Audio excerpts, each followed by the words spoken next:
Got some national championship coaches hanging out here at the University of Virginia. Our buddy Lars Tiffany, Brian O'Connor, Andres Pedroso. Gentlemen, first of all, it's always great being on your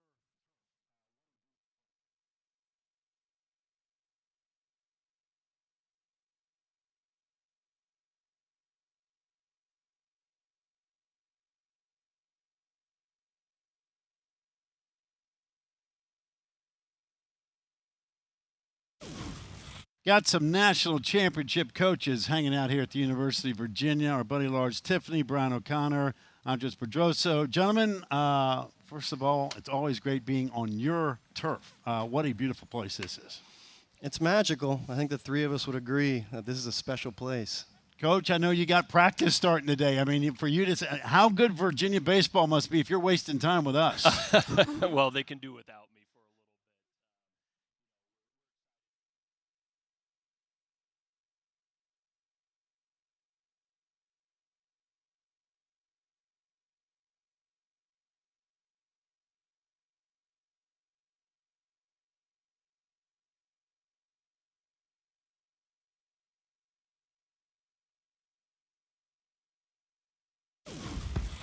It's the national championship in Division I men's lacrosse.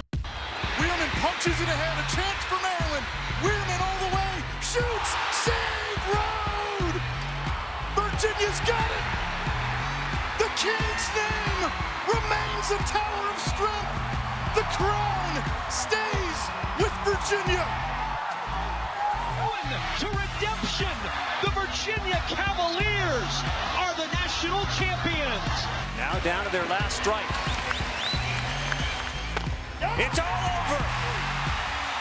Brian O'Connor and Virginia have pieced together a championship. National champions. Count them up, boys and girls. Tell you what, the last 10 years, these three gentlemen have been pretty good. University of Virginia, by the way, 34 national titles, 17 in the last 15 years alone. Pretty good, pretty solid. All about the hoops. Got some national championship coaches hanging out here at the University of Virginia. Our buddy Lars Tiffany, Brian O'Connor, Andres Pedroso. Gentlemen, first of all, it's always great being on your turf. What a beautiful place this is. It's magical. I think the three of us would agree that this is a special place. Coach, I know you got practice starting today. I mean, for you to say, how good Virginia baseball must be if you're wasting time with us. Well, they can do without me for a little bit. You know, we're excited. Today's the first official day of fall practice and looking forward to another great year of Virginia baseball. All right, it'll be tremendous. And my man, Lars Tiffany, man, it started back in radio, and now here we've come full circle on your place right at the University. Right here of at Grounds. We're excited to have you here on Grounds, right here in front of the first-year quad. Wonderful to have you here. It's an incredible place. Brag about Charlottesville all the time. The University of Virginia is incredibly special. But you guys have had such amazing success. And it's not just you three. I mean, again, Carla has had this vision of the master plan and championship level across the board. But I want to have a conversation amongst yourselves here about what makes a national championship team, whether we're talking men's tennis, baseball, lacrosse, whatever the case may be. You just got back from the U.S. Open doing a little investigation, again, you told me about all these junior players, but what makes it special as far as trying to win a national championship?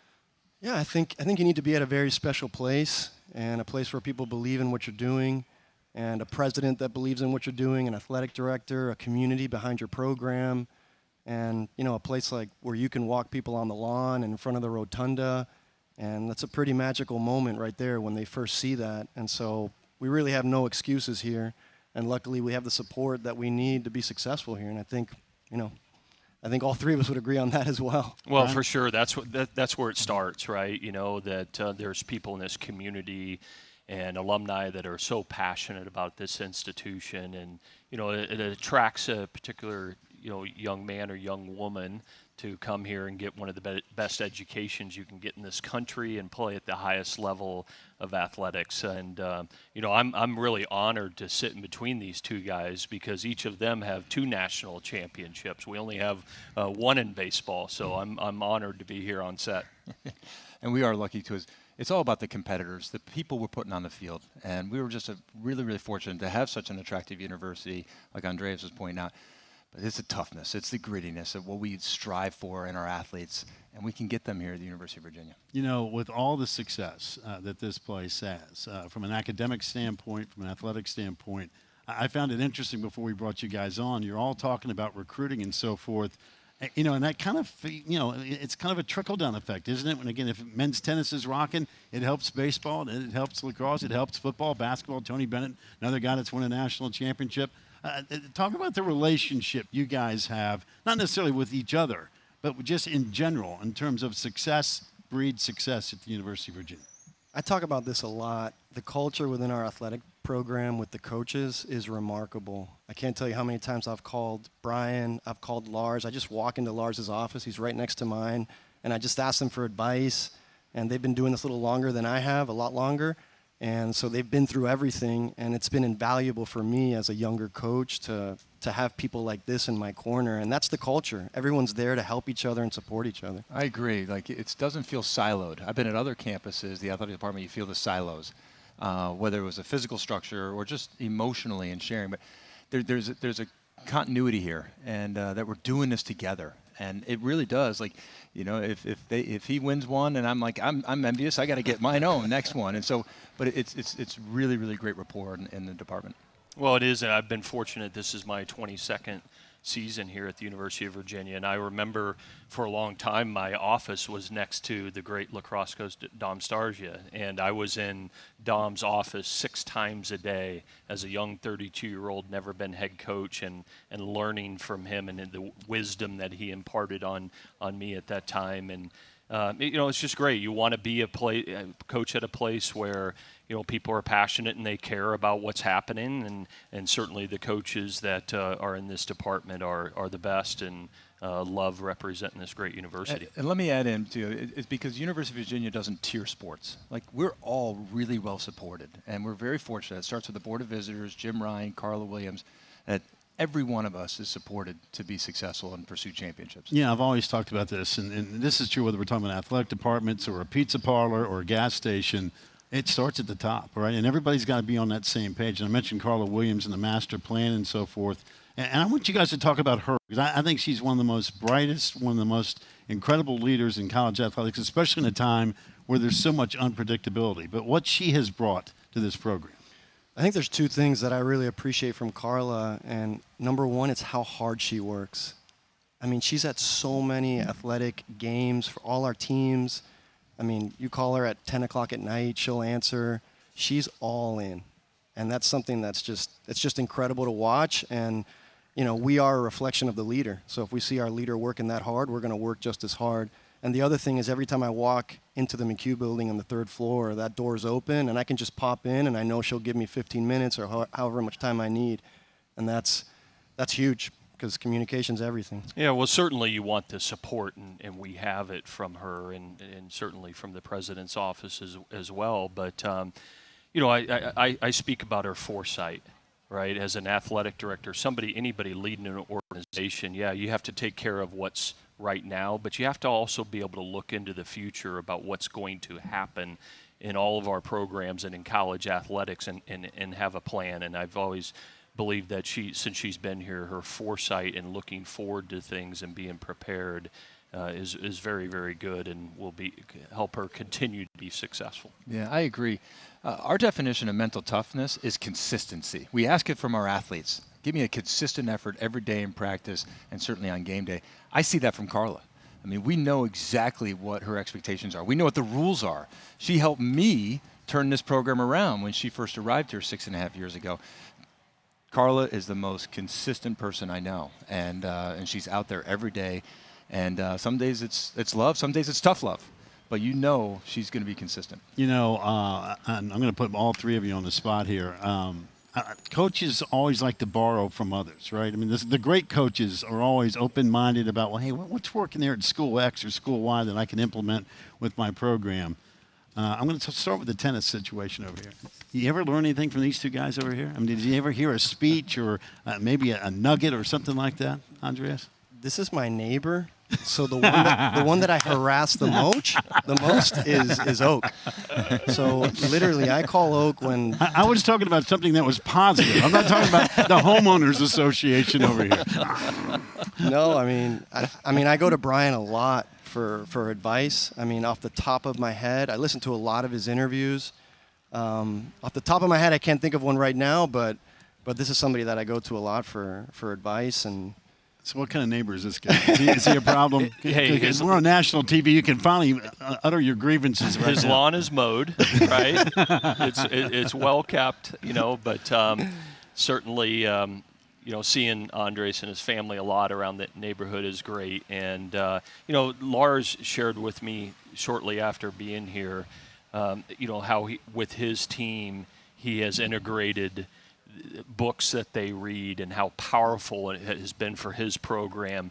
And I stole it from him, right? And so I've interjected a little bit of that into our program, and I've talked to him about that specifically a couple of times. And I just, this is one of the great things about being here, right? Bright, intelligent, eager, other people that can impart some wisdom on you. You won't have success in this business if you think you have all the answers. We're always growing and learning, just like we share with our players. You're right. The collaboration, and the brutal, honest feedback is the only way we can truly grow. But the collaboration that we have has been phenomenal. Andreas, you've been in my office because I used to have a lot of guys get in a lot of trouble. And Andreas had a little sticky situation. Oh, you got a sticky situation? Go talk to Lars. He's been down this path before. He'll help you out. And actually, we have one of our book readings today at 6. If you want to come by, if we didn't have these 3 recruits in town, I would be stopping by. Our book this semester is actually Dom Stars' book. Really? I hope you'll be very happy. Yeah. The other thing too, I was talking to you about this before we came on the air. When you walk around this campus, and there's certain places in the country that when you walk around, you feel like you've gotten smarter. And this is one of them. Again, I told you that Stanford's another one of those kind of places. I walk around and just go, man, the future of what we're talking about, they're walking around and running the show. You guys have had great success, but the academic part of this is real, isn't it? I mean, you can feel it just even as an outsider when you walk around this campus and around Charlottesville. It's a really, really unique spot. And I think the 3 of us want student athletes that care about academics. I mean, academics is such a huge part of the story here.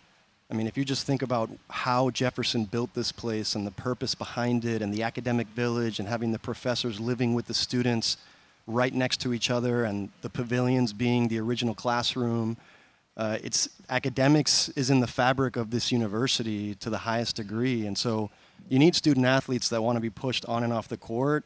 And that's why when I'm recruiting at the University of Virginia, it's all about us offering the best of both worlds situation for these kids. And it's not for everybody. It's a hard experience, student-athlete experience, but if you want to be prepared for life and you want to be prepared in your sport, this is a great place.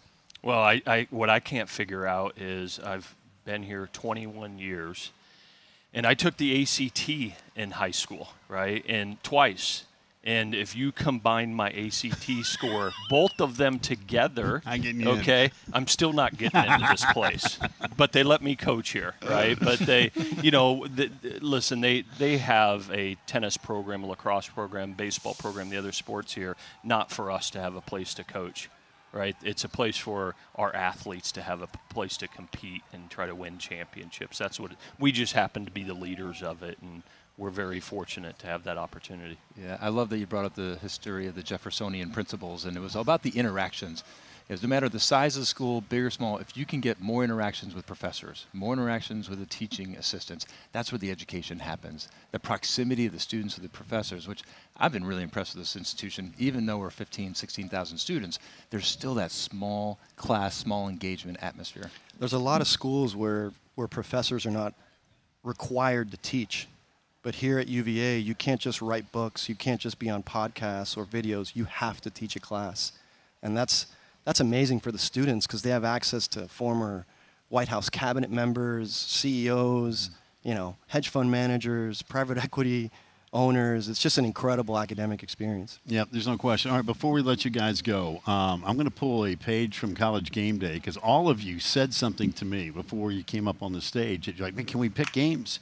I'm going to allow you an unbiased opinion on tomorrow night's Virginia-Maryland game across the board. Andreas, you lead off. What do you got? You're a guest picker. Who's all the way? Are you kidding me? So give me It's a not score. Any close? I'm going to go 2016. 2016. Who's by 6? Who's by 6? Oh, Lars? 2 touchdowns, 34-20. Wahoo wah. Let's go, Tony Elliott. Let's go, baby. Nothing but national champions here on the old ACC PM.